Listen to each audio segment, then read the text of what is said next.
Good to see you too. Okay, so if you like to say something about yourself, your interests.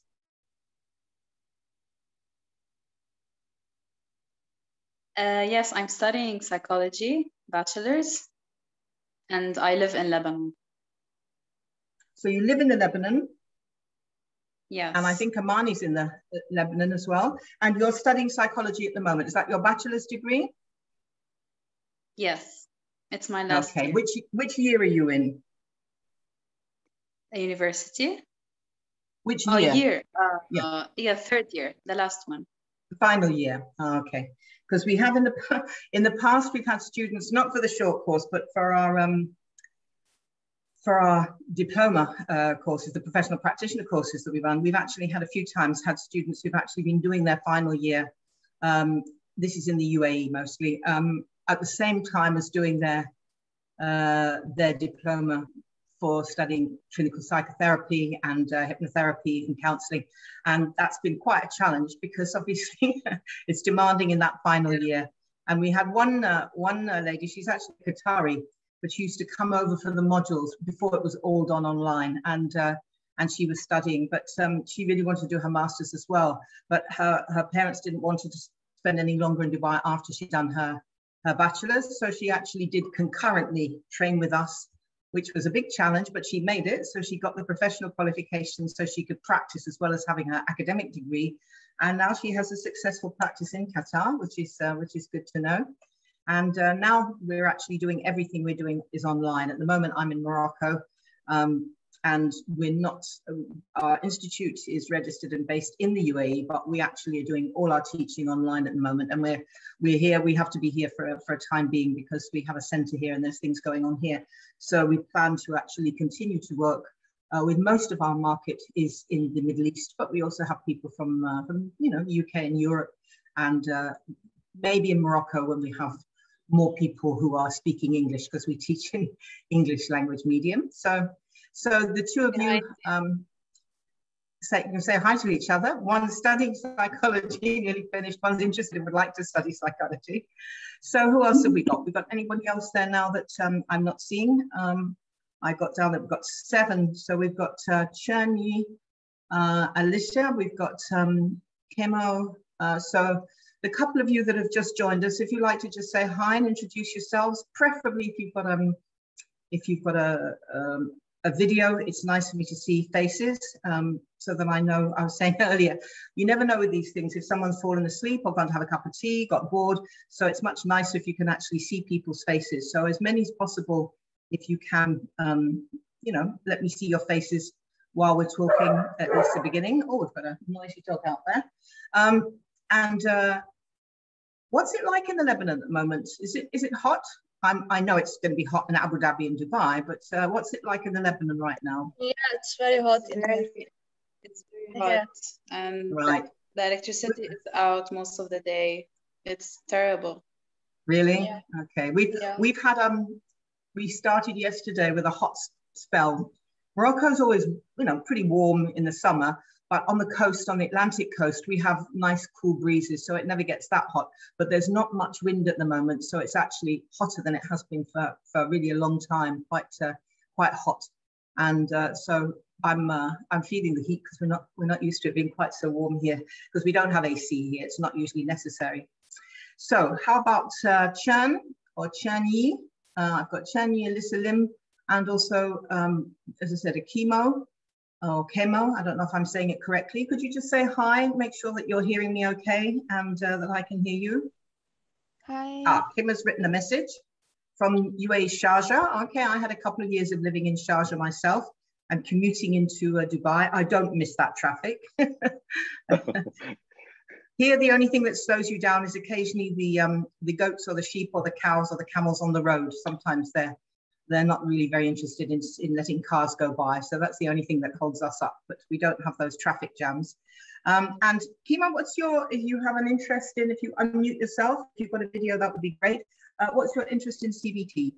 Well, good evening, everyone. My interest is, to be honest, it's just like a mindfulness, happiness, meditation. These are the things which I wanted to do. My inner, I wanted to improve my inner health, you know. That's interest is at present I'm looking for. Great. To improve myself. Yeah, personal reasons, personal development. That's great. Yes. Okay. And what about Chen-Yi? Hi. Hi. Hi, I'm Alice. You can call me Alisa. Alicia. So you prefer to be called Alicia. Okay. I'll make a note of that. And what's your interest in CBT and where are you? I'm in Malaysia. Uh-huh. So it's like in 10:30 p.m. right now, but yeah, I'm a clinical psychology student. So I have a little understanding towards CBT, but yeah, I'm hoping to learn more. Okay, so does that mean you're doing it as a master's or postgrad diploma? You've already done a psychology degree? Yes, I'm in master's degree now. Okay, great. So we have a nice range of people. There may be some others joining us. I think they have about 14 people said that they were going to join, but you never know with these online freebies. Sometimes we have full house, sometimes we only have half, it just depends. So I'll just share with you the structure and what we're going to be doing. And if anyone's got any questions at the beginning, fine. Otherwise, then I'll go through. I'm going to go through some slides with you to give you some background and an overview for those of you who haven't studied psychology and don't know an awful lot about the theory of it.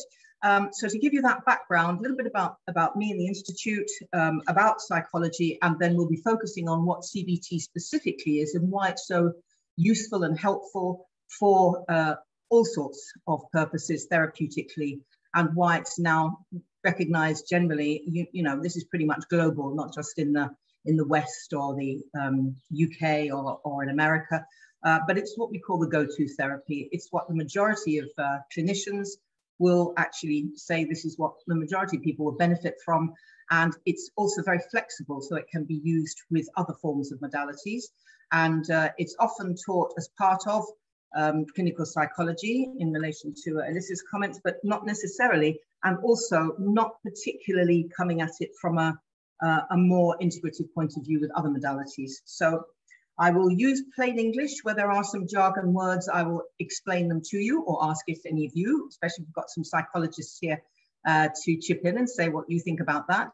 And the whole thing is being recorded. So if anyone wants to have a look back, have a look at what was said and so on, then you can do that. But I don't give out the slides for the webinars. When people actually study with us, obviously they get all the resources and the slides and things. But you can always contact me if you've got any particular specific questions, whether personal or professional. So I'm going to, as I said, do it like that. We'll have the Q&A at the end. But as I said, if anyone's got anything specific they want to ask me right now, I'll tell you if it's going to be covered or not, or I'll answer it briefly at the beginning. I aim to finish promptly by UAE time, 8 p.m. That's 5 in Morocco time. And you will hear in about 20 minutes, you'll hear a cuckoo clock going. And then at the end, my cuckoo clock is a bit crazy because it was a present from my husband. I don't know if it was made in Switzerland or Germany, but it's a genuine sort of wooden cuckoo clock, which I always wanted because I had one as a child. And he gave it to me in Dubai. But when we moved to Morocco, I changed the hands.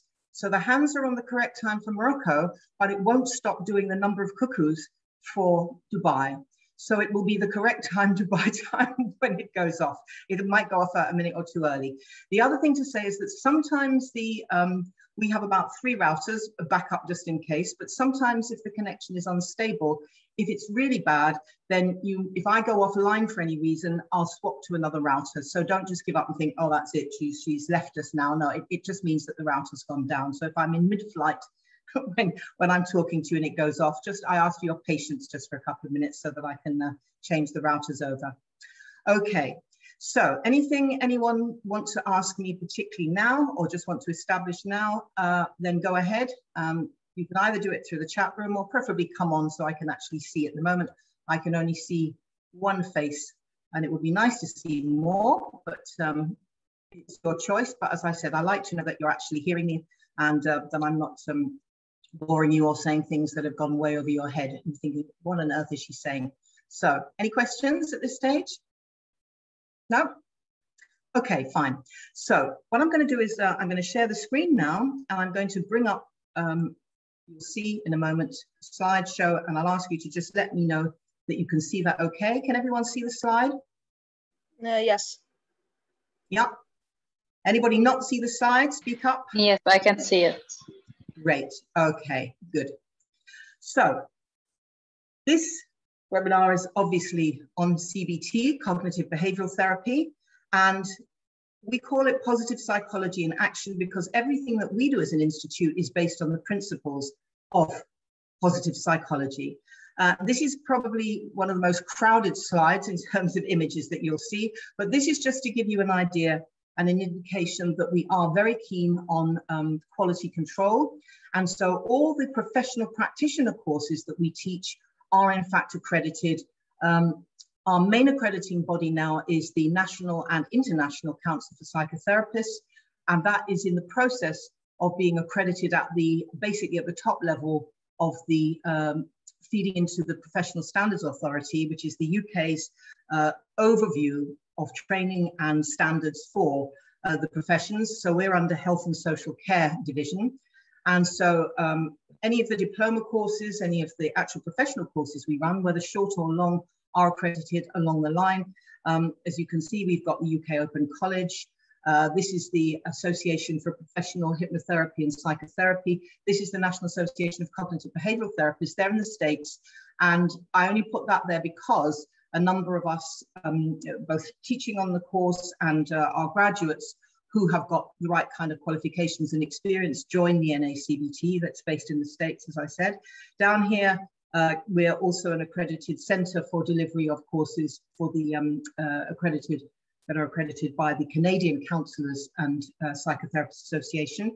Essex Institute in the UK, long established institute for psychotherapy, hypnotherapy, etc. The Complementary and Natural Healthcare Council in the UK, which monitors all the sort of the professions that previously haven't been necessarily thought of as being mainstream, but are now part of the Professional Standards Authority. We've got NLP, which lots of people do and have lots of different labels, but this label is actually from the original Society of NLP, which is the guy that invented and created NLP in the first place, Dr. Richard Bandler, and here the General Hypnotherapy Standards Council. So this is just to give you an indication that we take seriously the idea of having international qualifications for those who are doing it for professional reasons. If people are interested for personal development, that's another thing, because they don't need to obviously be accredited to do short courses for their own benefit, like Introduction to Positive Psychology courses and other things that we do. Mindfulness is another shorter course that I teach. So these ones, some of them are also accredited actually, but they don't need to be because you're not doing it for professional reasons. So this is just a quickie, just to say you don't have to take my word for it, but we are an international award-winning institute, and this is us receiving one of the awards that we've actually twice we won that particular award, which is for the global network of APHP accredited schools. That means out of all the schools in the world affiliated to them, our institute was judged to be the best in terms of the quality and the quantity of the graduates that we trained. So that's just, I think that's called social proof nowadays. It's not just saying, okay, we said it and we made it up and our friends put testimonials for us. We actually have a lot of standing within the profession. Now, here's my first thing is, for those of you, which I know a couple of you, one would like to go into psychology, one's already studied psychology and wanting to do more perhaps applied skills. But here's the thing, for anyone who's thinking of going into a profession in the field, we are actually noting now that something like 16 trillion, not billion, even not million, but trillion, is the cost of global mental health problems and disorders, estimated by 2030. Personally, I think it's going to be sooner than that because of the whole issue of the COVID situation of the last year and a half. The global economy loses about $1 trillion a year due to depression and anxiety specifically. This first one is for all sorts of mental and emotional health conditions, but this is for depression, anxiety, and you probably know if you've been looking at the news and all the gloom and doom stuff, suicide rates are rising at an alarming rate. And in my own country of origin, the UK, they reckon that it's something like 4 times higher in some places, in particular where people have lost their jobs, they've got a long-term unemployed, and people are in a bad way. and much depression, anxiety has come about, much increased from the lockdowns and social isolation, the distancing, the mask wearing, the whole thing. There was already, I would like to point out, before 2020, before the whole COVID thing, there was already a global crisis in mental health. Just about every country, particularly the Western world, has been publishing statistics on that for many, many years. We've actually got a stress crisis, we're saying in the UK. They even had a report down called the Depression Report, written in 2006, saying we need to do something about this. It's costing 1 month's work from every person that is judged to have depression or anxiety. They actually lose a whole month's work to the economy, and it's a big drain on the economy. So they were looking at it from a cost perspective as well as a human perspective. During the COVID restrictions, as you can see, oops, sorry, that's jumping the gun there, mental health has deteriorated, and particularly in certain groups, young people, minorities, low paid and unemployed, and frontline workers are all more prone to mental health difficulties and challenges. And here's another thing that's very interesting in terms of the positive side of it career-wise, is that there's a huge shortage of therapists who are trained in effective evidence-based modalities, and that's why we're focusing on CBT. I'll talk a bit about other things as we go by, but CBT in particular is known to have long-lasting and rapid results compared with just about every other kind of therapy, though it does go together extremely well, and I'll talk more later about this with hypnotherapy in particular, so that you're working both with the conscious mind and with the unconscious or subconscious as well. Now, the thing about CBT and why it's so popular, quite rightly in my opinion, is that it's brief, lasting, it is suitable for just about every mental health issue, and not just for the more minor conditions, but for people who've been hospitalized, people who've been on long-term medications. And as you'll see later, it can be used for even the sorts of conditions that are generally considered to be really serious and really difficult to work with. And so that's why the clinicians and the general public are saying, okay, we want to know more about this. How can CBT help us? And what I'd like to do when we go forward from this is to ask you, and I know probably at least those, this is, I think, Ella, is it? Okay. No, it's Alyssa, studying clinical psychology. If we look at this list of people and think about what they do and what training and qualifications they have, why have I got an asterisk there on the first on the list, psychiatrist? If we look down the rest, we've got mental health, a psychiatric nurse, a psychologist. They could be clinical, as Alyssa is. It could be educational, health, organizational.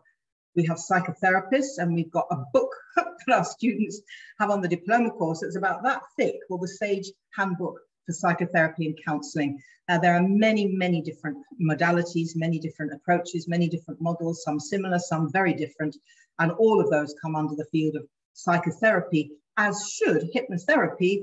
But actually hypnotherapy in some places is not counted as being a valid psychological discipline, which I would think is a bit ignorant, because it was the very first one that was first ever practiced by Freud and the neurologists of the 19th century, who first developed what we now call psychology and psychotherapy.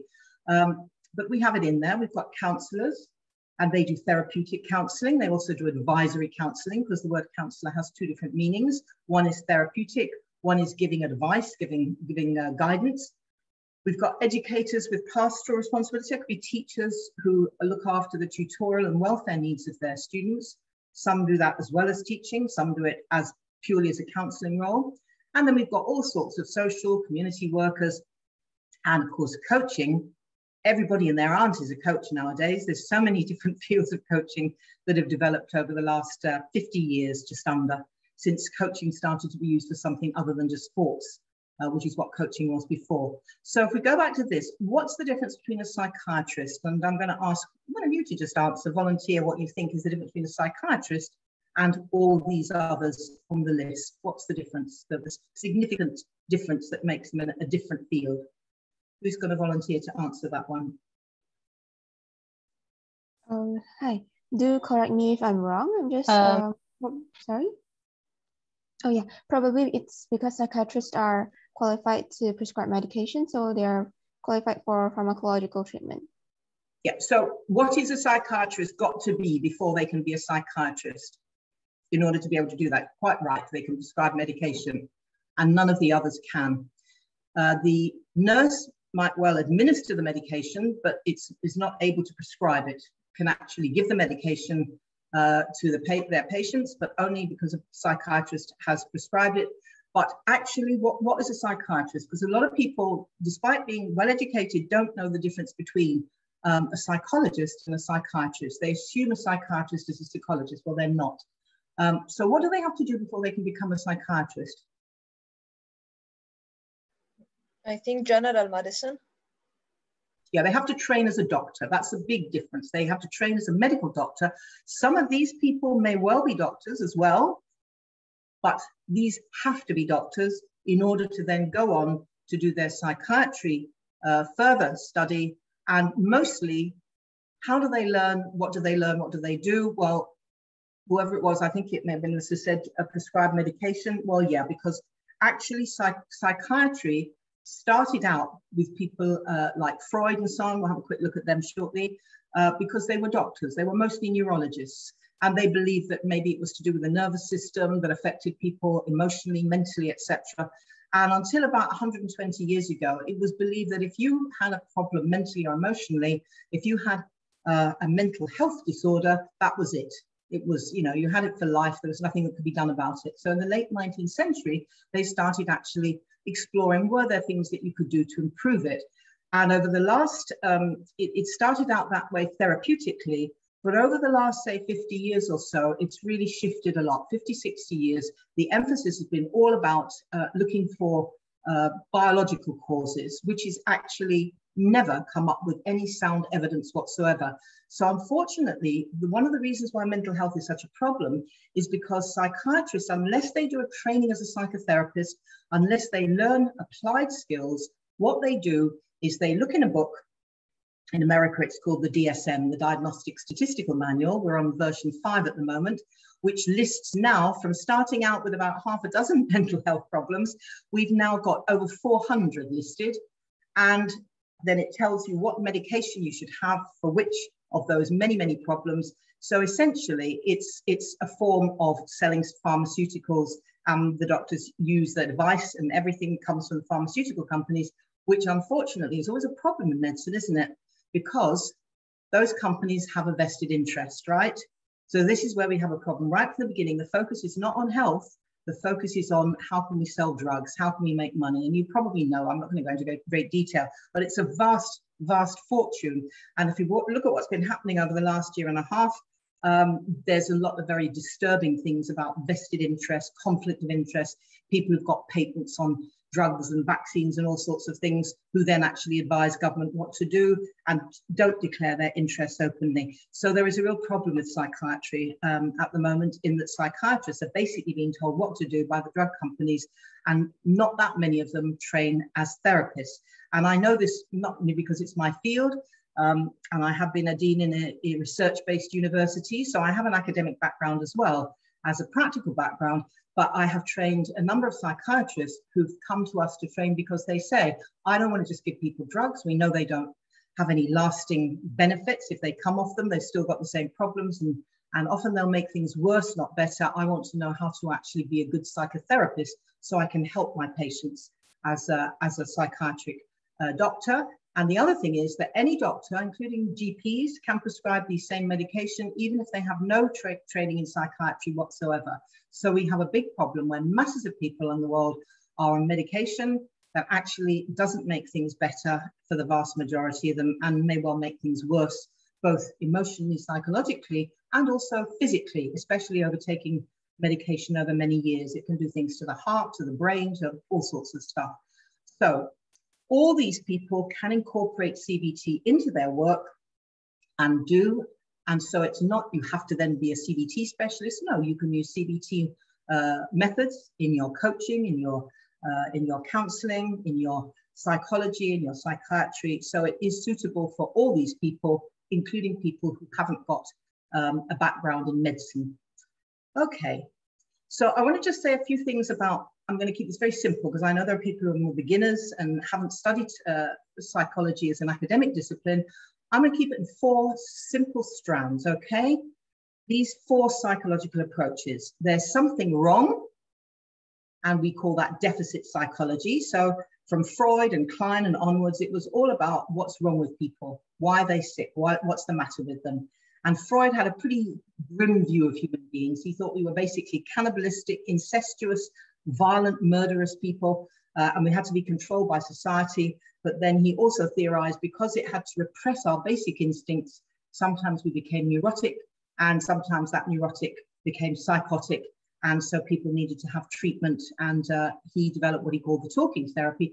But most people don't realize that actually started out practicing hypnosis, and that was what he first learned. But by his own words, he wasn't very good at it. So he switched to the talking cure. Now we've got behaviorism. There's something going on. So this is, basically factual, observational, which is fine, except that from the early days, as you can probably, if you see the names there, I've got Frederick Skinner, we've also got Pavlov, I'll come back to them. So what they did was study initially animals, and then they started studying people in much the same way. So it's looking at their behavior and wanting to get evidence as to how people behaved if you did certain things to them or didn't do things to them, and so on. So now we move into humanistic psychology, which started developing, in the mid, particularly in the late part of the first part of the 20th century and from the middle onwards. And there's something right. Abraham Maslow here was the first person to say, why are we studying sick people? Why do we study people who are unwell or having breakdowns? Why don't we study people who function well, who are effective, and see what they're doing? So this is the beginning of actually looking at what's right with people rather than what's wrong with people. And since 1998, we've now got what we now refer to as the discipline of positive psychology, which is all about there's something better. Let's not study people who are sick or in pain or having great difficulty, which pretty much all psychology has been doing till then. Why don't we look at people who do really well? Look at people who are effective, people who are successful, who are happy, who are resilient. And this was the development of positive psychology, which is now if you like, it's now the major influence in modern psychology in the last sort of 22, 3 years since they made their declaration. And Seligman, who's written about things like flow states and what is it that puts us into the zone, etc. So actually, you can use CBT in any of these approaches, but we don't tend to, this psychoanalytic tradition doesn't tend to like it because it likes to do things for years and years and years. All these other approaches are saying, look, if we can get results quicker and faster and help people more, let's do it. Okay, so this is what they said in the manifesto published in 1998. Martin Seligman, who was an academic and practicing and researching psychologist, he actually was elected to the head of the American Psychological Association, and he and Mihaly Csikszentmihalyi, who you can actually go to YouTube and get videos on how to pronounce his name correctly. So if I've done a bad job, sorry about that. And they said psychology basically wants to be about looking at how we can have positive human functioning, a scientific understanding and effective interventions which build thriving individuals, families and communities. Now, CBT fits very, very well into this approach of positive psychology. So here are the roots of it. CBT is not something new in the sense of these sorts of techniques and approaches have been practiced a long time ago. If you look at Greco-Roman and Eastern philosophy and what we call the Socratic approach to reasoning, that's inductive. And what inductive means is you start by finding the specific thing, the specific experience, the specific thought and feeling, and then you move up to the generalizations, whereas deductive is where you go to the general and then you generalize down to the particular. So this is important that Socratic questioning, and that's a technique used in CBT, starts to get people, instead of saying, oh, everything's awful, I'm terrible, I can't get anything right. Right, let's get down to what specifically are you finding difficult? What particularly is a problem for you? We don't generalize. And if you have heard of NLP, some of you may have studied NLP or know about NLP. In NLP, neurolinguistic programming, this is what we call chunking down, getting down to the actual experience that someone's having rather than generalizing about it. Stoic philosophy, the philosophy of the Stoics, which was also in ancient Greece, was the idea of becoming resilient.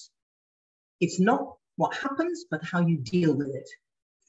And developing techniques for being calm and staying calm when under stress, when under duress, and not being driven by wild emotional states, but to actually remain calm and reflect on things.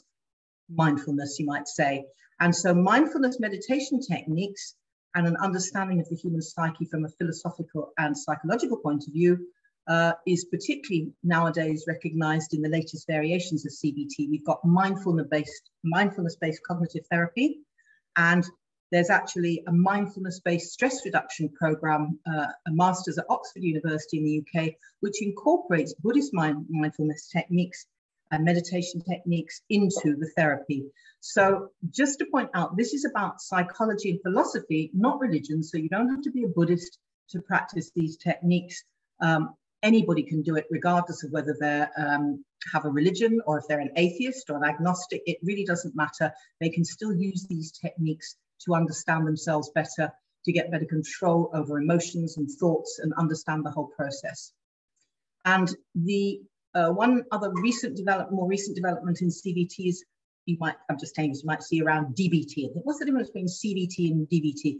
Basically, DBT combines CBT, but in addition to the standard cognitive behavioral techniques, it also uses mindfulness practices, as does MBCT, as I mentioned before, but also they put more emphasis on a balance between acceptance and change.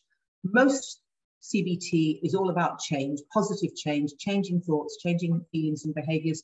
DBT says, let's first get a balance, because people need to accept themselves where they are, understand, how they got there, and accept who they are, and then move forward with the change, and not try and force themselves too quickly into making changes that they just feel a bit scared of making. So this is a quote from the historical Buddha, which, if you think about it, is not that different from many things that are said nowadays in the positive psychology and in the whole sort of self-help, you might say self-development, new age kind of movements. We are what we think. All that we are arises with our thoughts, and with our thoughts we make the world. And here's the behaviorists that I mentioned before. We've got Skinner, and I showed a picture from before. We've got Pavlov, a picture before of Pavlov. We mentioned Skinner. And Pavlov got a Nobel Prize for Physiology by his work on conditioned reflexes in animals.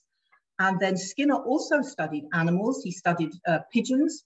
And he was a bit different from Pavlov because he was very much in favor of what he called radical atheism. If any of you have heard of Richard Dawkins, the selfish gene, this idea that there's nothing spiritual, there's no God, there's nothing outside of just what we are, biologically driven animals. And so he observed animals and then started to observe people and used much the same sort of techniques, but he developed a term, operant conditioning. So one was conditioned reflexes, conditioned response. Anyone know what it was that Pavlov did his research on that he was famous for? Anyone heard of that? Dogs. Yeah, that's right. Measuring the salivary response in dogs. So ringing a bell while you fed the dogs, and after a while getting them conditioned to that, then not feeding them, just ringing them the bell and them still salivating because they're anticipating a food. Skinner did something with pigeons where he would wait, when the pigeons were doing that scratching that birds often do when they're looking for food, then they would put grain down the chutes. And so the pigeons started associating that behavior with the grains. And so they would start coming and doing that behavior. And what Skinner called his book, one of his books, The Religious Behavior of Pigeons, believe it or not. And he said that people praying, going to church or mosque or temple, doing meditation practices, chanting, all the things that humans do, having rituals, rain dances, all of this, he said, was much the same as pigeons. It was just a coincidence that they might have observed that they said a prayer and something happened, so then they assumed that it was prayer that did it. So he had a pretty grim view, again, of humans being basically a bunch of biological urges and reward and punishment was how we controlled them. Now we started to move into a bit more progressive kind of way of looking at people, with people like Wolpe's systematic desensitization, what he called unlearning fear. And he was the person that developed assertiveness training that started being taught in the 80s and 90s, sort of developed through the 70s, through to the 80s and 90s, particularly in the women's movement, about, look, if we can actually be conditioned by our parents, our schools, our society, actually we can condition ourselves, but we can have free will. We can use free will. So it's more humanistic. It's more allowing for humans having choice, not just being part of a material universe that's got no rhyme or reason to it. And then we had Lazarus with his multimodal approach. He was saying, you know, we can use cognitive techniques along with other sorts of approaches as well. And there was research done in the 60s, 70s and 80s where they ended up saying, you know what, it's not just that we've got correlation, we've actually got causation. And so there's been a lot of research on CBT, which is another reason it's very popular, because it's got probably the biggest, in fact, the biggest research base of actual empirical research with double-blind trials and all the rest of it done of any of the psychological forms of therapy, psychotherapy, etc. Hypnotherapy's had quite a bit of research done on it too, but they tended to focus on pain management more and some phobic responses more than anything else. So these are the two people that we can thank for what we now call CBT. And here's an interesting thing. Both of them were completely independent of each other. They didn't know each other. They didn't even meet until towards the end of Ellis's life. Ellis passed away shortly after they did meet, which was a shame because when they talked, they had one of these evening with an invited audience. And so they discussed their ideas, and it turned out that actually Ellis and Beck had a huge amount in common in terms of the therapy they came up with. Ellis called his rational therapy, and then he called it rational emotive behavioral therapy. And he was a psychologist, but he actually trained then as a psychotherapist, as a psychoanalytic therapist, thinking he would help people more than just knowing the theory of psychology, but he found it wasn't effective. So he started developing his own ideas, a more active and directive form of therapy, where the therapist's job is to help the client to understand that their core irrational beliefs lead to emotional pain. And one of his ideas was that catastrophizing, you know, when you say, oh no, I'm going to be late for a meeting. Oh, that's it. That's terrible. Oh, nothing's going to go right now for the rest of the day, and I'm going to get fired, etc., etc. Out of one incident, catastrophizing, turning even little things into catastrophes, and then that causes us difficulty. So he came up with these techniques. And then Beck, who was actually a psychiatrist and a little bit younger than Ellis, but lived a lot longer. And by the way, he's 100 this year, and he's still practicing and research active, though his daughter runs the Beck Institute, but he's still alive. And he was a psychiatrist, so that means he was a medical doctor who went on, and he, like Ellis, studied psychotherapy, psychoanalytic therapy. Again, like Ellis, he found it didn't help. It didn't seem to do much good for his clients. He had a lot of patients, because he was a doctor. He had a lot of depressed patients, and he started developing what he called cognitive processing, teaching clients to analyze and understand their negative thought patterns. And he called his system cognitive therapy, and developed a lot of psychometric instruments. Some of them are still used today to measure depression, anxiety. And he did some pioneering work using CBT for people with even extreme conditions who've been diagnosed or assessed as being schizophrenic. And also Marsha Lynham, who I showed you before, she's been working with borderline personality disorder as well, and been getting extremely good results by using CBT techniques. So CBT is basically a merging of these two systems, much of which are the same techniques, but basically borrowing from both of them to combine into cognitive behavioral therapy. So that's what cognitive behavioral therapy is. So what does it do? It's what we call the cognitive triad. And in CBT, cognition is actually a combination of our thoughts and our feelings, and then we behave accordingly. So Beck and Ellis, CBT, as I said, is a combination of their work, and it's characterized by a constant reference to experimental research to test hypotheses, both clinically and at a basic level. So it's not saying, look, we've come up with the answer to everything. It's like, let's try this out. Let's do an experiment. Let's see if it works. Does it work for everybody or for most people or for particular sorts of people? And the common features of CBT, of cognitive therapy and behavioral therapy, are focusing on the here and now.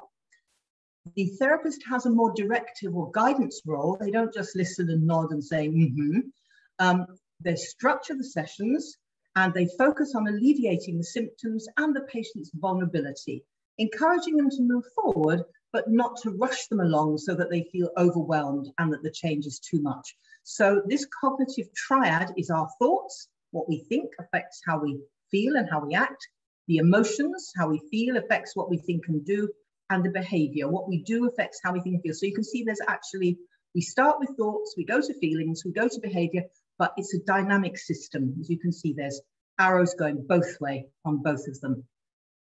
So cognitive in CBT defines anything that's going on in our mind, our memories, the images we have, the thoughts we have, the attention we pay, our concentration factor. Behavior, everything we do, what we say, how we act, and how we avoid taking action if we're procrastinating, etc., and how we go about solving problems. And therapy, of course, is a systematic approach to health and well-being by helping someone to overcome or effectively deal with a problem, an illness, or an irregular condition. So the central concept of CBT is we feel the way that we think and we tend to act accordingly. So a few things to say about CBT compared with some other kinds of therapy. CBT is very much about 50-50 partnership between the client and the therapist. So the therapist doesn't come along and say, okay, now I'm going to fix you. And the client says, okay, come and fix me. The client has to commit themselves to engaging in their part of the process to be successful. CBT involves psychoeducation. And once a person understands themselves, becomes their own therapist, if you like, then they're much less likely to relapse because they understand what's going on and are able to do something about their thoughts and their feelings and their behaviors. So I want to say a bit about motivation, which is an extremely important part of CBT. And this is where it becomes very useful for people who work in the field of coaching, as well as therapy, etc.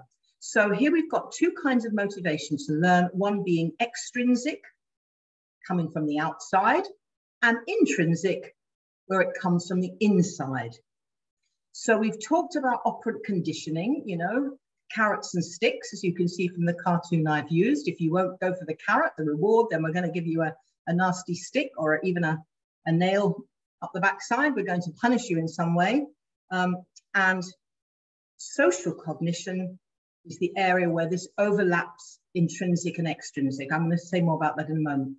So if we look at operant conditioning, okay, if we look at the situation we've all been in the last year and a half or so, what are the carrots from the outside that we're given in order to go along with extrinsic forces? In other words, what social control, governments, ministries, people who give out edicts, authorities, people who control day-to-day life for most of us. So what are the rewards and the punishments that have been put out there in order to get people to comply and to do what they're supposed to do? Someone give me some examples, or anyone of you can chip in. Tell me what the carrots are to get you to comply, to do a reward. The number of deaths that we see, for example. So is that a carrot or is that a stick? It's a stick, of course. Yeah, I think so too, right? You're going to die. That's quite a stick. Yeah. Okay, yeah, so constantly going on about numbers, not actually saying, breaking down what are these numbers, because this is what CBT would do. Sorry, I'm not trying to be difficult here, but that's what rational thinking and critical thinking is about. Okay, which numbers, when we say died, what have they actually died of?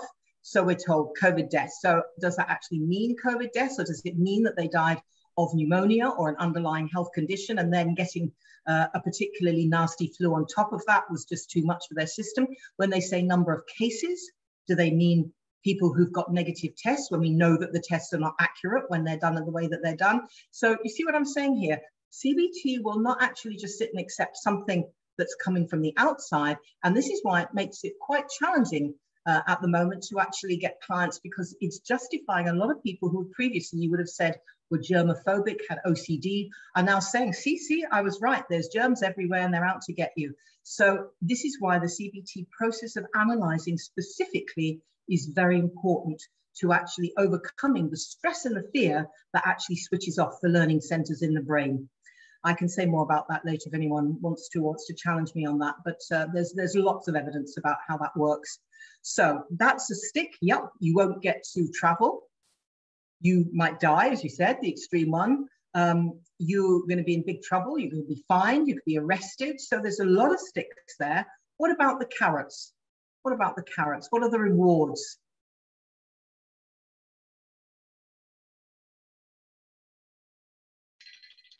For some people, like, they don't like to go out of home, so it was like a pleasure for them to stay at home. Okay, rewards are you can stay home, you can work from home, you don't have to go out. Yeah. Okay, what other rewards might there be? You have the reward that you can do the travel. If you've got the negative test or now the vaccine or you're double jabbed or whatever, then you can actually travel. Though, of course, that's now starting to be less of a carrot than it was, because we're being told you can still pass it on or still get it even if you've had the vaccination. And there might be a number of adverse reactions to vaccines, which people aren't wanting to talk about, or the authorities aren't anyway. Lots of other people are, but it's even on their own government websites and so on. So carrots and sticks, right? And the thing about motivation to learn is that's not a very good way to get people to learn. They'll do it because they're scared or because they want the freedom, the rewards, the whatever. But as soon as you take away the carrots and sticks, they haven't really changed. So this is why in any therapy, I'm giving you current examples so you can think about how it might apply to your current situation, but this is humans, right? If we're afraid, if we're under the stress response, we can't think properly. We just act on instinct out of fear or anger, to fight back, to protect ourselves against a predator, or very often just run away, or that's how we feel we'd like to. And when we have that response, even if we don't actually fight or run away, that's what's going on biologically. And that switches off the learning centers. And it also does a lot of other harmful things, like interferes with our immune system responses, which is, of course, if you lock people down for a year and a half, you're going to have a lot more people getting sick, as well as undiagnosed cancers, heart diseases, and all the rest of it. So this is a real issue. Now, here is where there's an overlap between extrinsic and intrinsic. This is your own motivation, right? Your own idea, what you want to do, what you're actually giving yourself, your own stick, your own carrot internally. So that affects your cognition. Most people know what that means, your thoughts, your affect, that's your emotions. And conation, I find most people know the words cognition and affect, but not necessarily. Conation basically means how you act on the basis of your thoughts and feelings. There are things that are biological, which maybe we can't do much about, though again, people like Dr. Bruce Lipton, Biology of Belief, Dr. Joe Dispenza, and the quantum healing. There are a lot of people saying actually we can affect our biology too, and spirituality, again, is not part of CBT, but a lot of people say this makes a difference to our well-being. But we can certainly all control these, but here's the thing where there's an overlap between what outside forces put on us and how we drive ourselves, how we motivate ourselves, and that is social cognition. So if we relate this to, say, the COVID situation, how does that affect? We know that people are being told, you know, you need to be a good citizen, you know, wear your rainbow badge that says that I've been vaccinated, to do all of that because you're a good person, come out and cheer the frontline workers, etc. But also in terms of inner, do you remember, any of you seen Maslow's pyramid that I showed you before? Have seen it before? Maslow's pyramid of needs, where we talk about the needs of human beings, starting out with physical survival needs, you know, food, we need shelter, we need to be able to survive.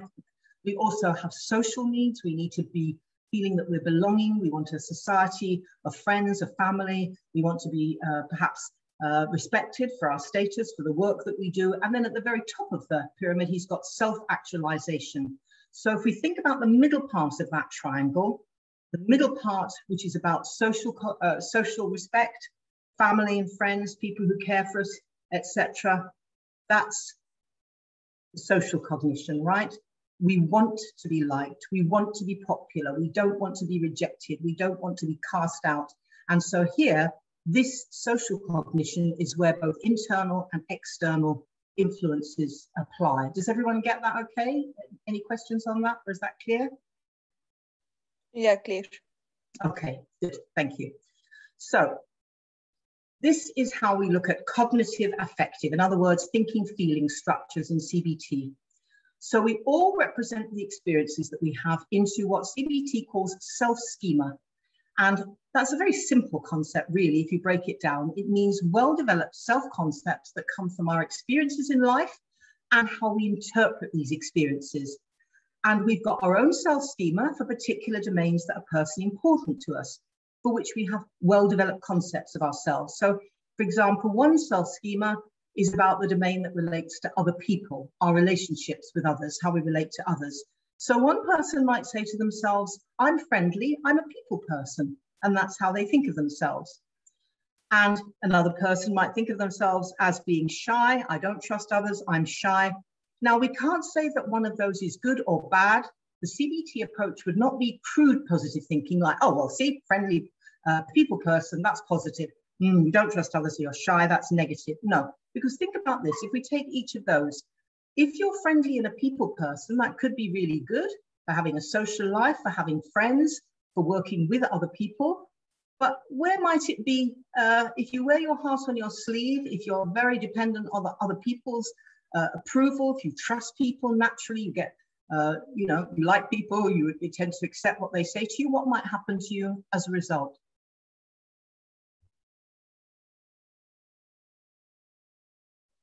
You might be betrayed or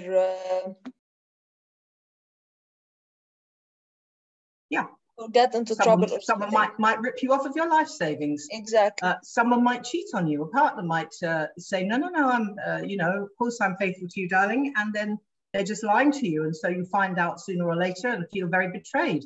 It could be that someone you thought was a friend has been gossiping about you behind your back. So again, the CBT thing is to say, well, what serves you? What's useful? What's functional? So a reality test on that might be, actually, I'm doing pretty well. I've got good friends. I have a built-in BS detector. I don't just fall for things easily, but overall, I get on with people and I relate well. Fine, okay. But if it's someone who says, yeah, well, I don't trust others and I'm shy, and it turns out that's because I've been bullied all my life, I was put down by my parents, etc., etc., it may be that we need to do some confidence boosting and to get them to realize that actually they can mix, they can go to that social event, but also that it's fair enough to protect yourself from people who would betray you, as you use that word, or rip you off in some way, or take advantage of you, treat you as a doormat. So no, you can be, you know, you can be assertive and confident, but you don't have to withdraw. Let people earn their trust, but that doesn't mean that you have to be antisocial. So can you see how what I'm doing with this? With CBT is it's about challenging the belief, the image that somebody has of themselves, and just testing it, doing some reality testing on it, and keeping what's positive and useful about it, and then shifting and changing those things that are dysfunctional and not helpful, or they're no longer useful. Perhaps they're things you learned in childhood and they don't apply anymore. Sorry, let's jump. Right. So we organize and direct the processing of this information through these schemata as packages of self-knowledge. That's our concept of who and how we are. So CBT encourages to reflect on whether those help us to achieve our well-being goals, to do reality testing on whether they're true, whether they're untrue, or partly true, or simply outgrown, dysfunctional, not useful anymore. And the great thing about the human brain, which I hope most of you, if not all of you, know, is one of the great things about being human is that we have a tremendous amount of neuroplasticity. Does anyone know what neuroplasticity means?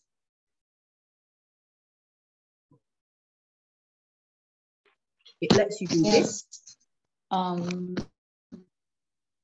It's the ability of our brain to generate new neurons. Absolutely. It means that we don't have really fixed brains. We don't have fixed neural pathways. They form habits, they form patterns that continue and just run on autopilot, but we can change them by making interventions. We can interrupt those patterns. We can do things differently.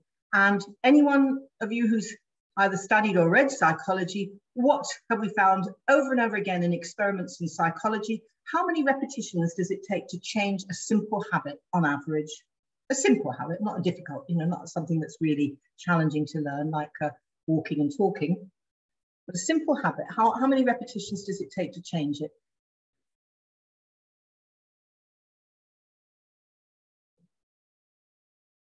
No? Okay, it's around 21. So basically, in about 3 weeks, if you start practicing writing with a pen on the other side, if you're, say, right-handed and you've injured your right hand and you can't write while it's healing, it'll take about 3 weeks of every day doing some writing with your left hand. And after about, might be sooner for some people, they can do it in a couple of weeks. You can write with your left hand. It might not be so neat as your right hand because you've been practicing with your right hand for a long time, but we can change a habit quite quickly if we keep repeating it. And that's a beauty of the human brain, is that this neuroplasticity allows us to change our habits. And that includes the way we think, the way we feel. Whereas a lot of people have got stuck in the idea, they have what Professor Carol Dweck in her research calls the fixed mindset. They believe they can't change. This is just how I am. It's how I'm made. It's how we all are in our family, etc.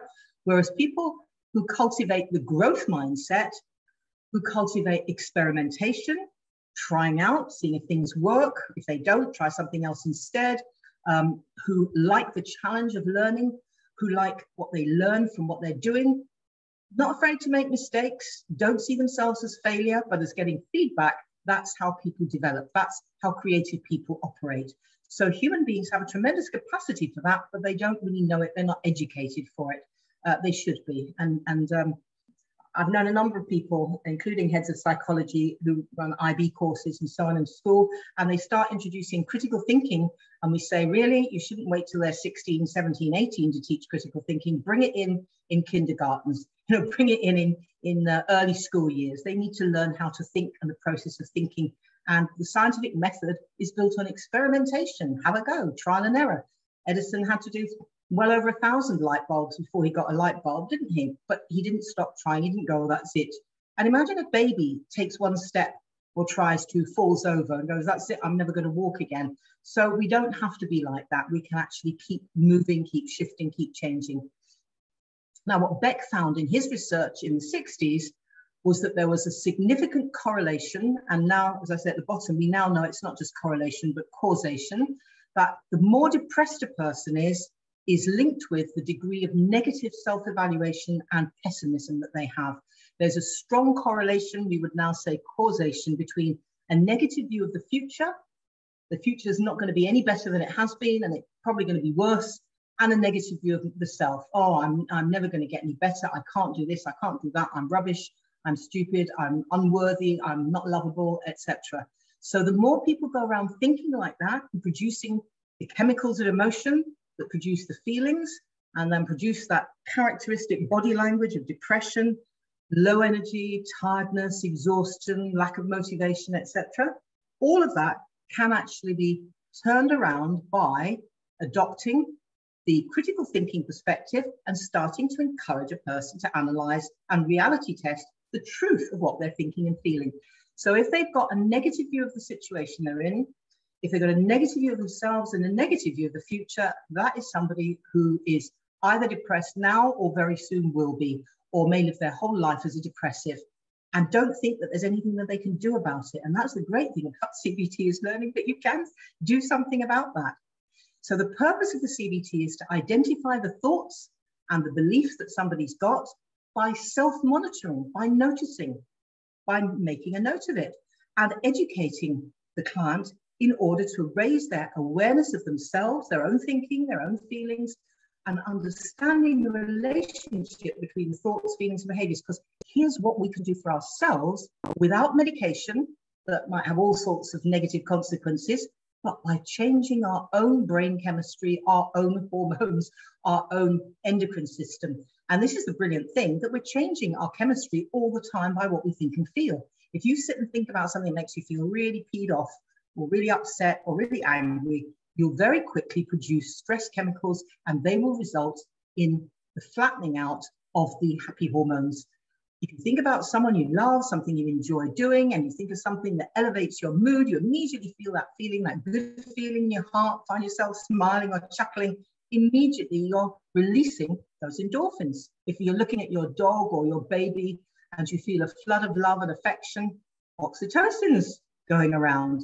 You know, think of something that makes you happy, that makes you feel good, that makes you feel good inside yourself. Serotonin, which by the way is stored mostly in your gut and your stomach, not in your brain anyway, that'll go flowing. So we can actually do that by the way we think and feel. So we use experimental exercises. We encourage the client, try this, see what happens when you do that. So it's not just talking about the problems all the time.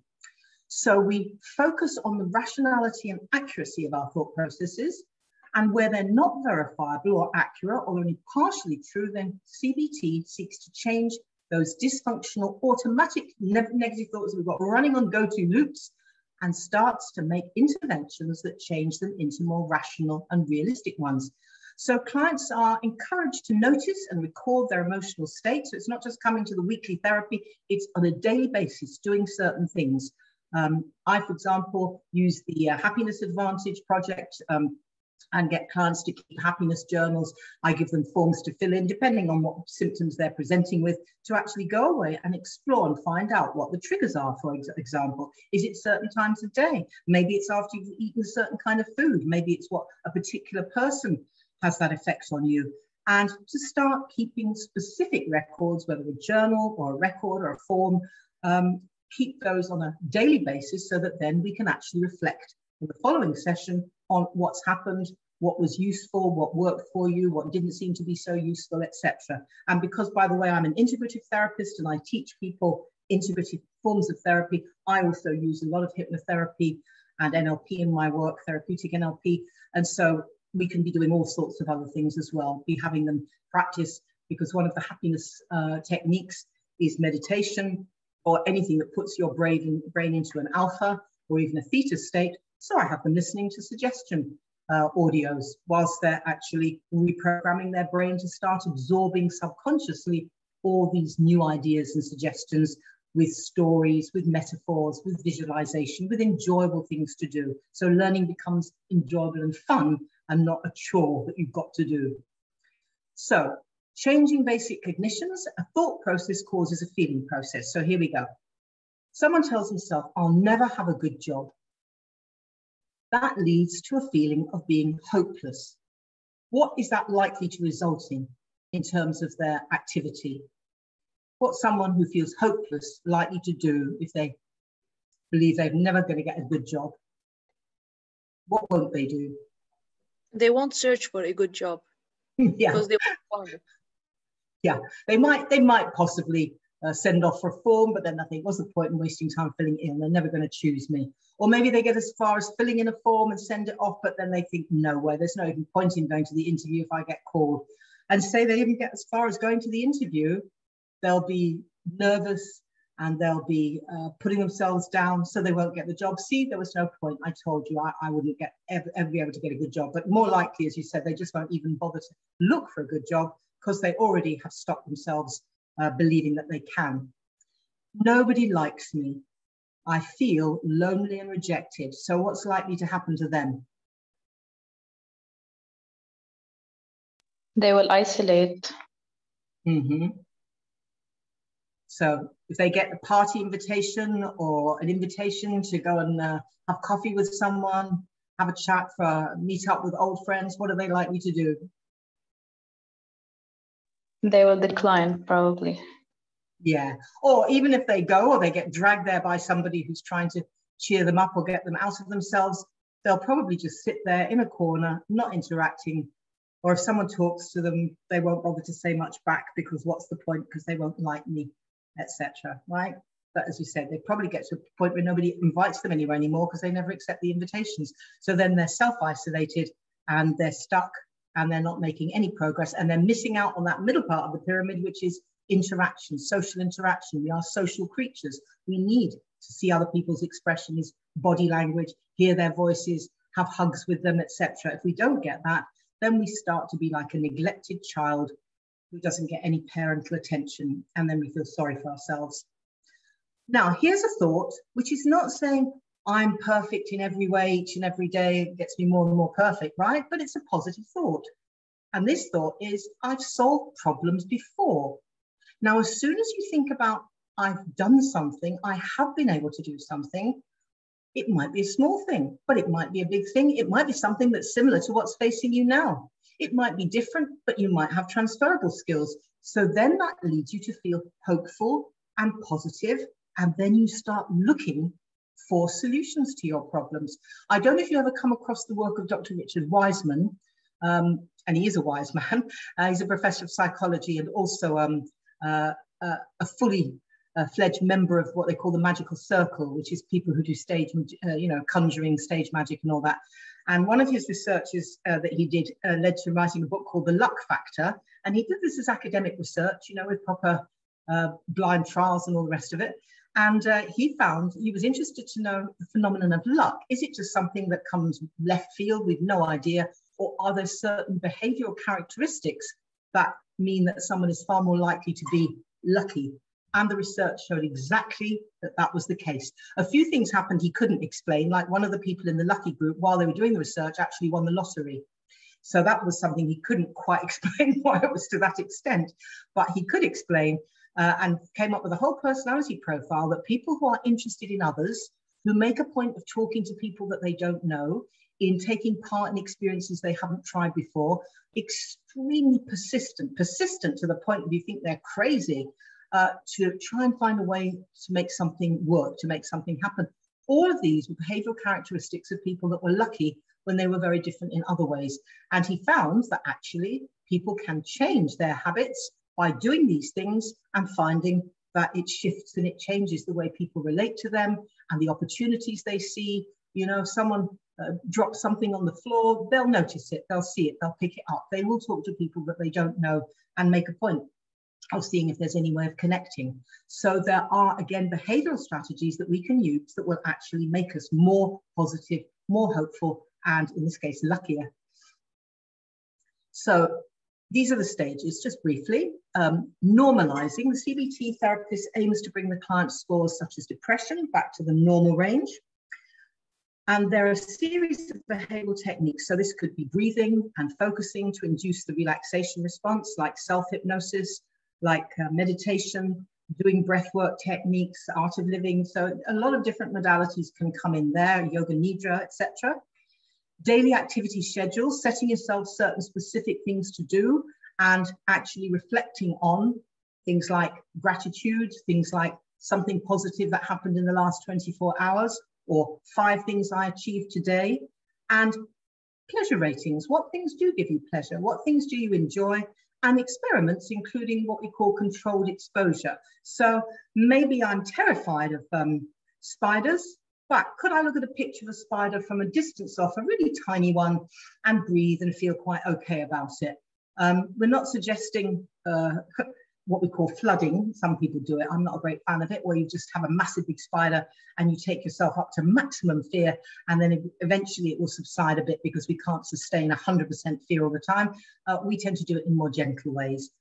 And then we identify and challenge negative automatic thoughts that people have got, get them to start analyzing their own thoughts, the errors in the logic, which they tend to make. Depressed, distressed, and confused people tend to make a lot of logical errors when they start analyzing their own thinking. The mother that says, oh, I'm a terrible mother. And, oh, tell me how specifically you're a terrible mother. Well, sometimes I forget to put any kind of nice treat, like a piece of fruit, an apple, into my children's lunchbox. Oh, okay. So how else are you a terrible mother? Do you neglect your children? Oh, no, of course not. Do you beat your children? No, no, no, no. So we start going through a process of actually finding out, is she a terrible mother? Or is she actually a good mom who occasionally forgets to put a piece of fruit in the children's lunchbox? So that's what I mean by just logical errors, looking at the facts, not just talking people up, but getting them to actually look at. And of course, if they are beating their children and neglecting them and so on, that's another thing. They need to start doing strategies that will change their behavior around. But for a lot of people, it's really minor things that they've blown up into big, big things out of all proportion. We use this Socratic inductive questioning and guided discovery to focus on and challenge specific thoughts and then start rewriting them in a more realistic, balanced way. So I'm not saying we move to extreme affirmations.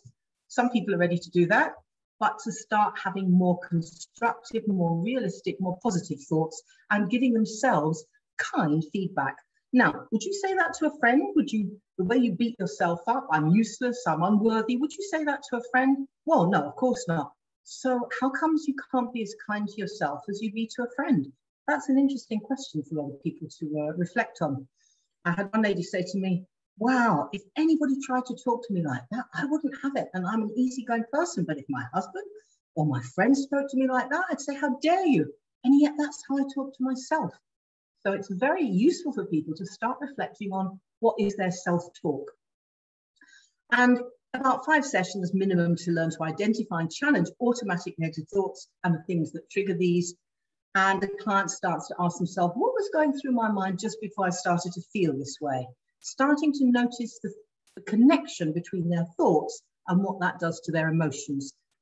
Together with the client, with the therapist support, come up with a list of about 5 or 6 thinking errors that are likely to be there in their presenting problems.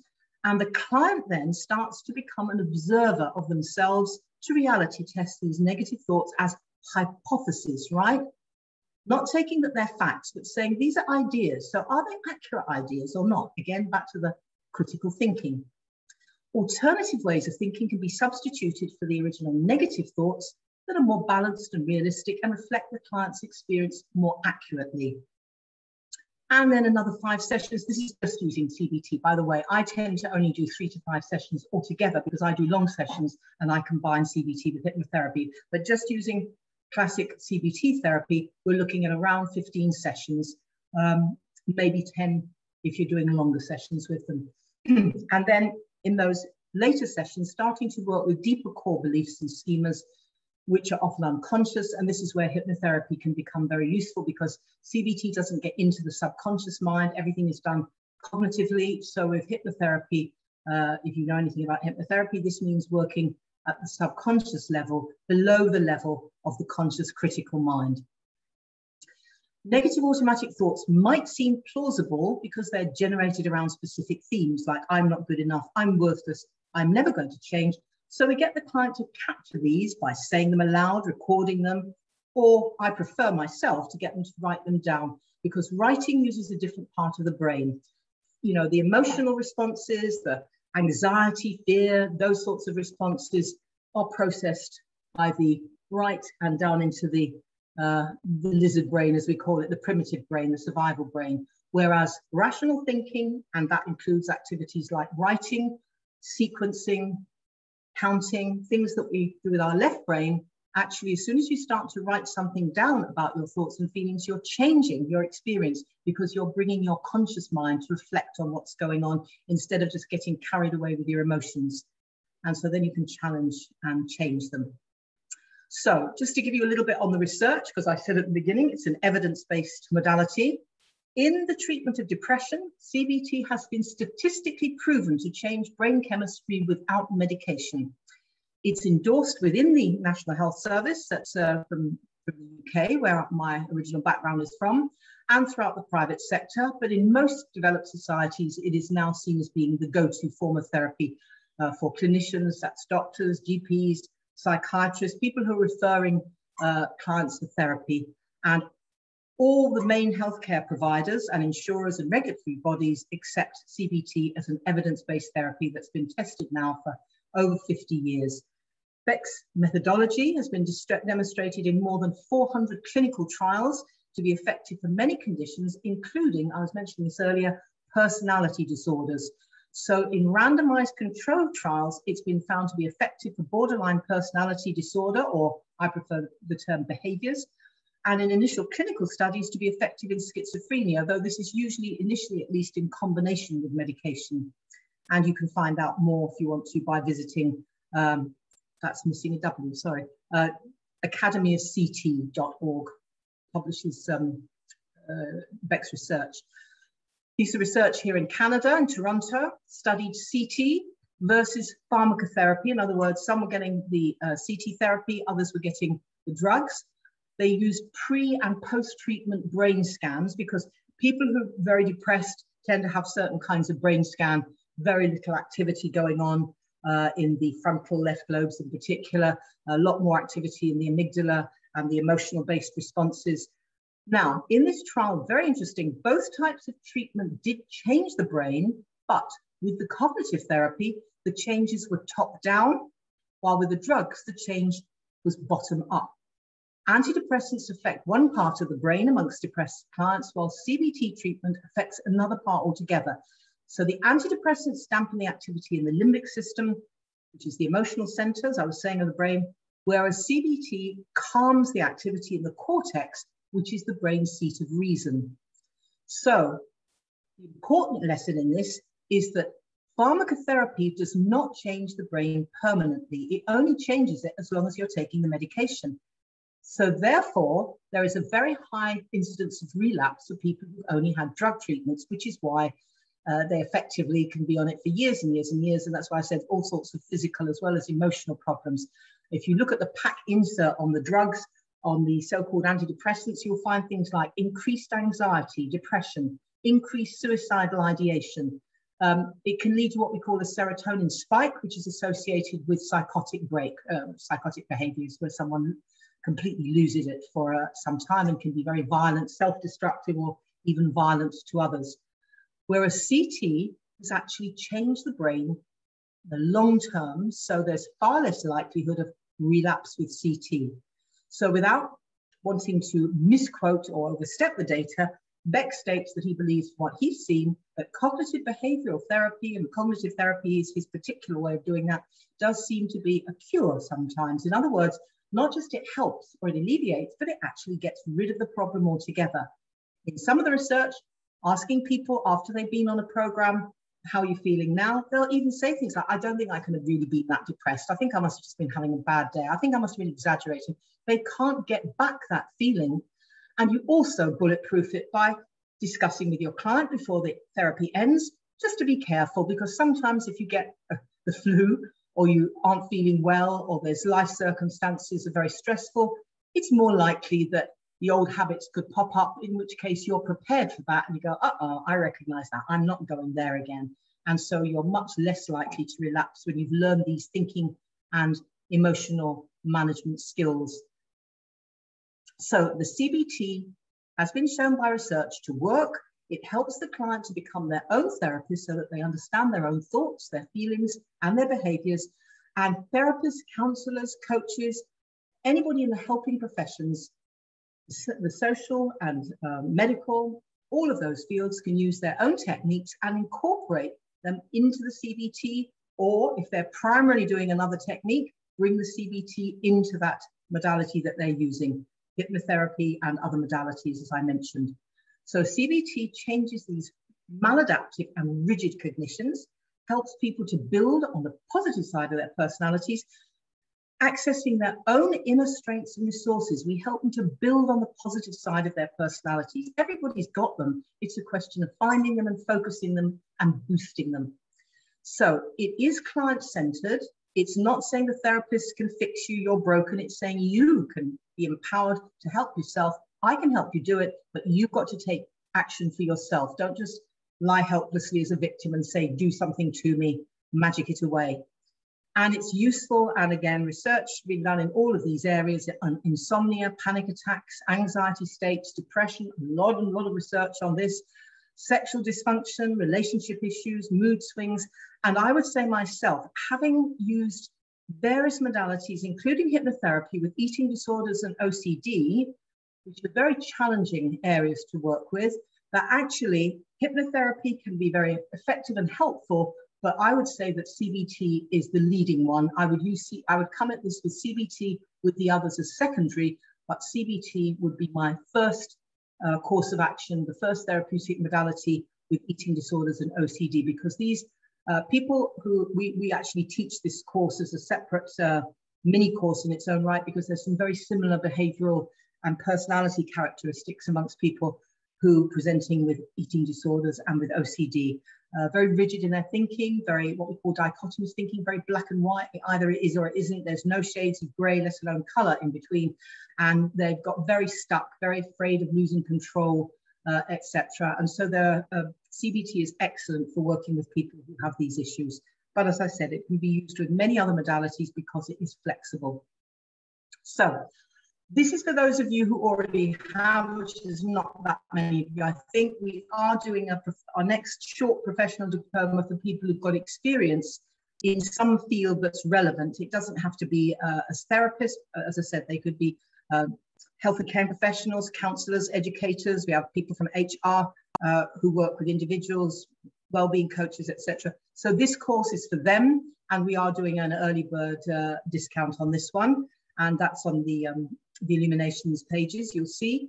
And for those who are newbies or would like to develop their skills already in the field but want more skills, we've worked, as I say, right through from newbies through to psychiatrists and doctors, psychologists, health professionals, teachers, and people who are homemakers, administrators, marketers, bankers, you name it. This diploma is suitable for what we call mixed ability and different backgrounds. That's a diploma in integrative psychotherapy and counselling, which is a UK accredited qualification, and that happens over 2 years as an online course.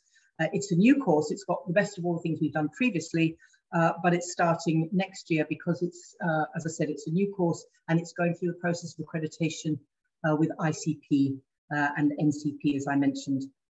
If anyone's looking for a course of personal CBT, I provide online services, but also I can refer to CBT therapists that I've trained. Therefore, I know that they're good, and they're usually integrative psychotherapists who use a range of modalities as well as CBT, both in the UAE and Bahrain, a few in Saudi too, and all the GCC states, but the majority are in the UAE and Bahrain that we've trained. So I've fulfilled my promise to finish on time. We've got about 5 minutes, and I can go on longer if anyone particularly wants to stay on and talk to me after. But questions and answers now. I hope I haven't overloaded you with too much information. I've tried to keep it to the basics of what the model is, how it works, but please ask any questions or observations or anything you'd like to share. Please go ahead.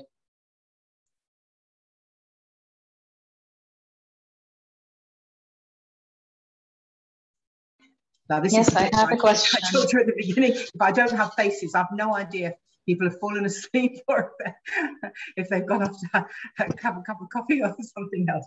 Someone was saying something there, please go ahead. Yes, I have a question. Yeah. Possible to combine hypnotherapy and CBT, right? Say that again, because your voice was a little bit broken up there at my end. So it's possible to combine hypnotherapy and CBT?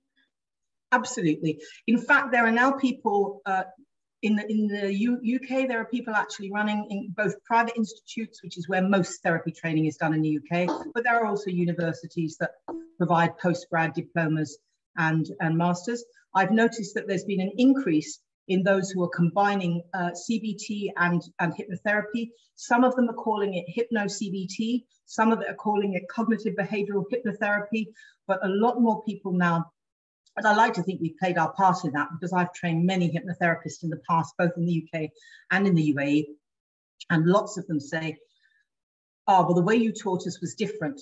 And other people who've trained in hypnotherapy, they've learned certain things that tick the boxes in hypnotherapy.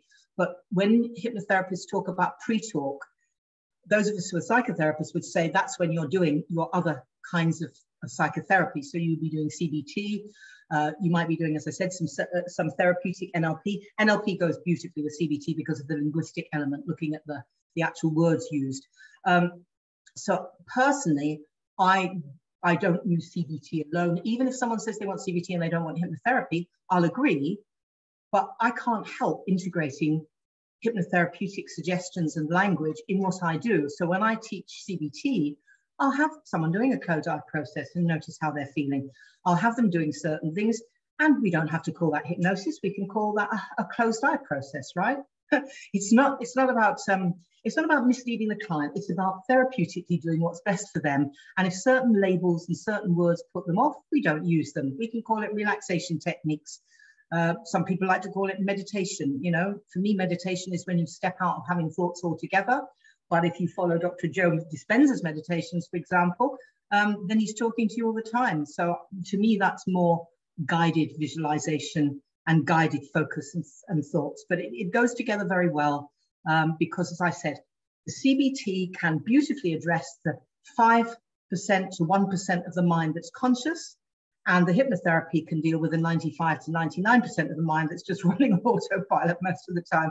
I mean, it makes people more conscious doing CBT, which is a good thing, but it's also great to be able to feed in those positive hypnotic suggestions to engage the imagination, which, as you know, if someone is really terrified or scared or in love or having a powerful emotion, the reason and the logic go out the window immediately, right? So it's very good to be able to, you know, get the two parts of the mind working together as a team.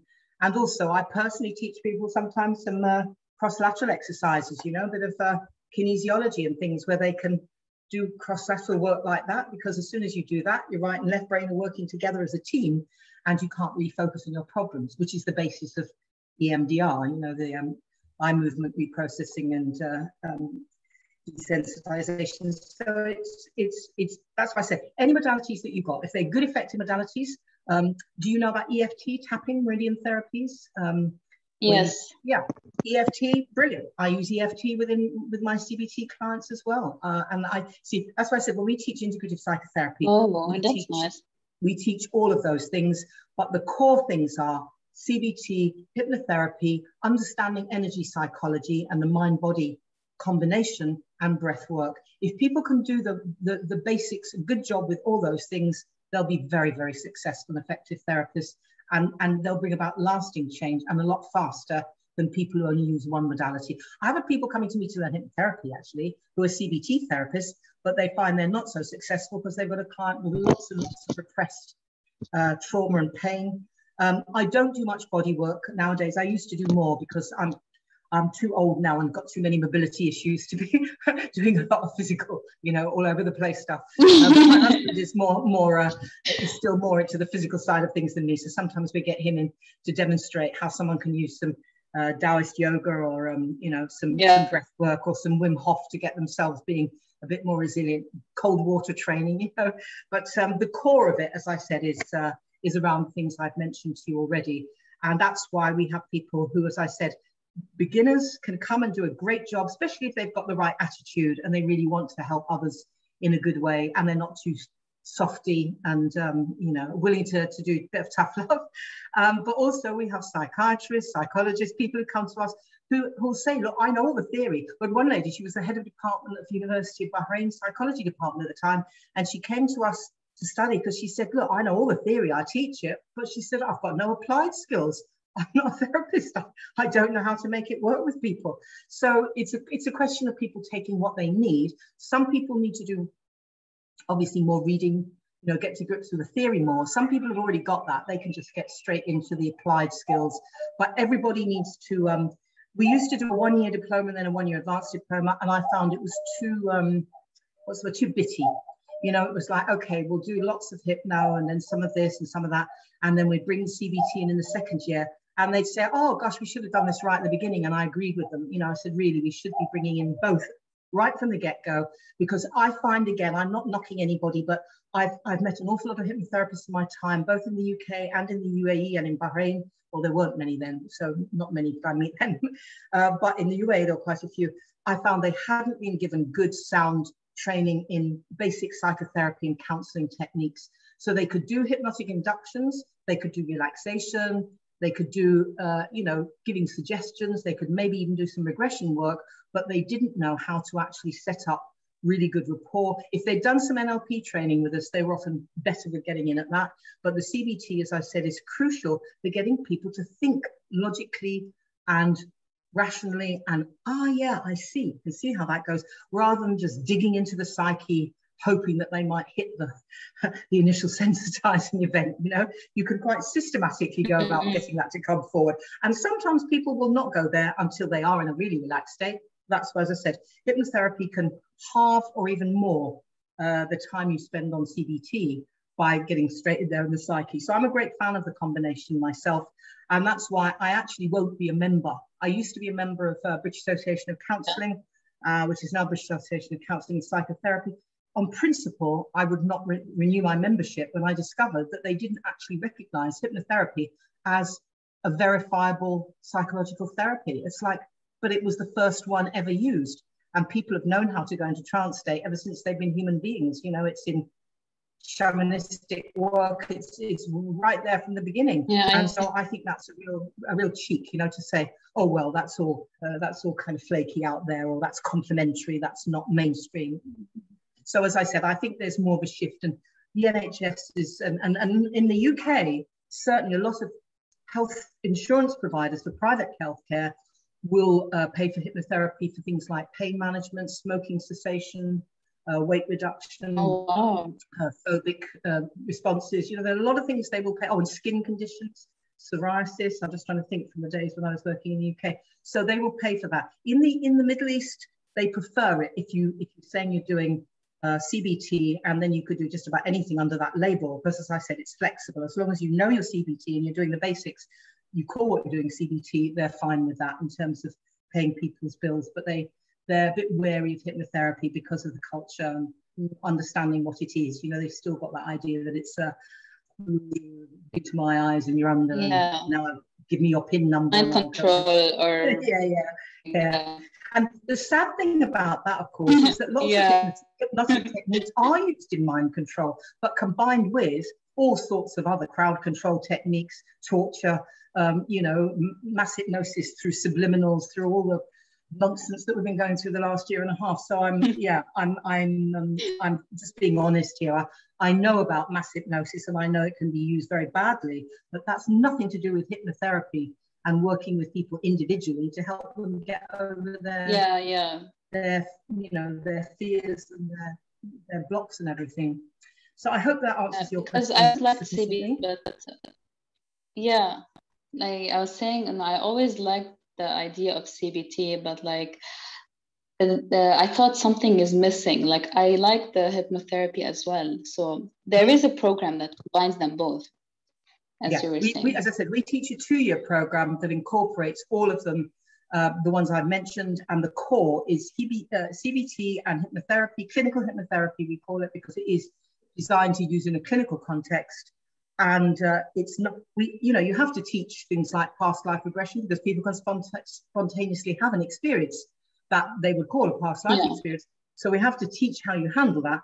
But that's not the focus. The focus is on the here and now and looking forward, you know, changing, moving forward, self-acceptance, inner child work. So good hypnotherapy incorporates all of those, and to me incorporates CBT. And also, as I said, some of the energy psychology I think is really great stuff. I'm a great fan of Dr. Joe and Bruce Lipton and, you know, the people who are working in that field. I'm not a great fan of Deepak Chopra personally, but I think, I think a lot of the work and his theory, and particularly his biofeedback work and so on in endocrinology, is very good. Heart math, you know, the people who are doing all the brain research on the heart, the effect of the heart on the brain, and biofeedback. We actually show people. The problem is now biofeedback's all switching to wireless, and I have issues around using biofeedback through wireless, because I think that has its own problems if you're saturating the body with different kinds of frequencies. You know, I prefer the old-fashioned plug into the machine biofeedback ones, but we do teach people what's out there. So yes, integrative means you learn an awful lot about a lot of modalities, but you are quite specialist in some of them, and then the others you can always follow up. You know, we do an introduction to Jung and an introduction to transaction analysis, but you can only do an introduction on a 2-year program to that. Jungian psychotherapy takes at least 3 years, and many people take 5 years to do it. But that's what our 2-year training is about. That. So it's 10 weekend modules in the first year, and the same in the second, and then lots of self, study in between the modules. And so that's the accredited UK diploma course I was mentioning. But for those I said already working in the field, the CBT course can be learned in 2 weekends intensive with a couple of weeks in, with 2 weeks in between them, so that they can actually read the materials, reflect. And that also covers the psychology of depression, grieving and loss, because, well, what therapist doesn't have clients who haven't dealt with depression, grieving and loss? So that's yeah. material, right?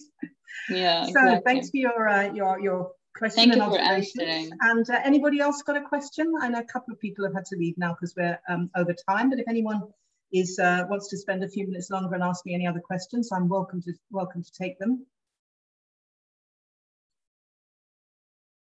So those of you that are left, anyone got any questions? I got one. Does CBT work on PTSD?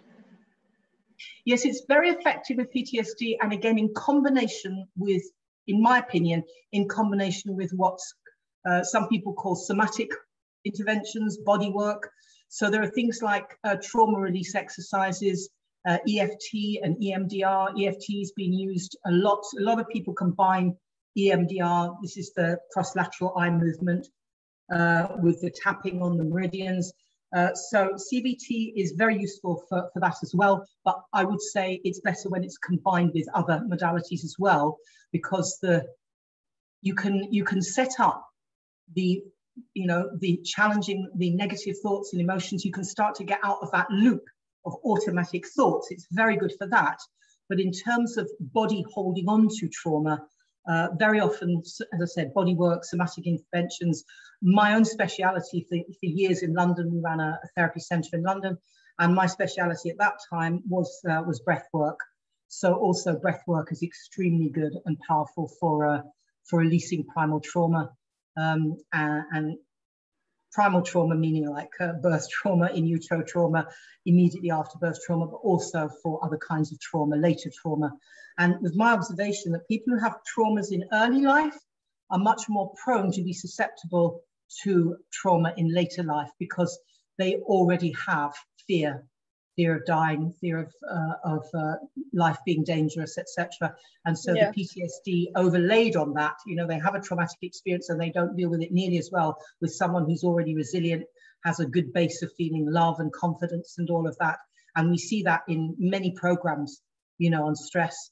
And you probably know that the current thinking on PTSD is that the last thing you should do is to start doing the kind of therapy where they keep reliving and reliving and reliving it, because that just imprints it even more. What people need to do is practical things immediately after. Some African countries have started asking aid workers to stop sending in counsellors after there's been death, destruction, illness and famine and all the rest of it. Send them in workers who help them to reconstruct their houses and give them practical help, and they will start to process the trauma for themselves. If after 6 months or so they're still not getting through it, then maybe that's when you start to have some therapeutic interventions.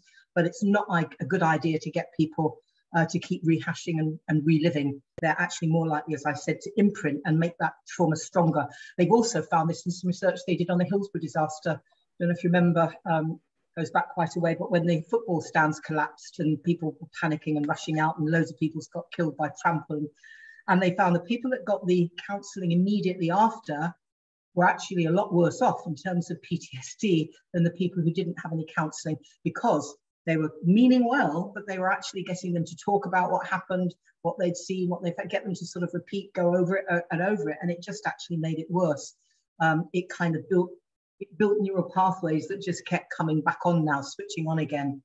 And to be fair, because I've knocked drugs and psychiatrists a bit, but to be fair, there are some interventions where some experiments have shown you can usefully use them in the short term. So for example, in Canada, they did some research with PTSD where they had people who would sit and recount and recall all that they could remember, the horror, the fear, the anxiety, the pain, the whatever, and they'd record them, and then they'd have them come back in and they give them Valium, and then they would have them watch themselves reliving the trauma. And after about 6 weeks of doing this, they could watch and be completely disassociated. They could remember what happened, but they weren't having the emotional response.